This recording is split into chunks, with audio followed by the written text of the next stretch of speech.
আসসালামু আলাইকুম, কেমন আছেন সবাই? আশা করছি ভালো আছেন। আলহামদুলিল্লাহ আমিও ভালো আছি।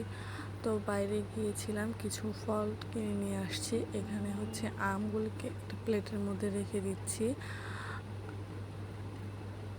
আমগুলি একটা প্লেটে রাখা হলে এদিকে একটা ঝুড়ির মধ্যে আরমুজগুলি রেখে দিছি।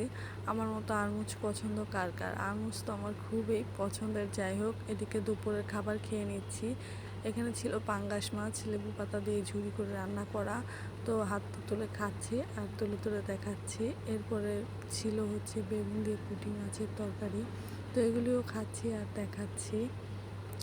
তারপরে বিকালে ছিল নুডলস রান্না করা, সেই নুডলসও একটু খেয়ে নিলাম। খাওয়ার পরে আবার সন্ধ্যার দিকে খেলাম একটু বুটের হালুয়া। খাওয়া দাওয়ার পর্ব শেষ করে একটু বাইরে হাঁটতে বের হয়েছিলাম। এই যে অন্ধকার আকাশ। যাই হোক, আজকের ভিডিও এই পর্যন্তই। ভালো থাকবেন, সুস্থ থাকবেন। আল্লাহ হাফেজ।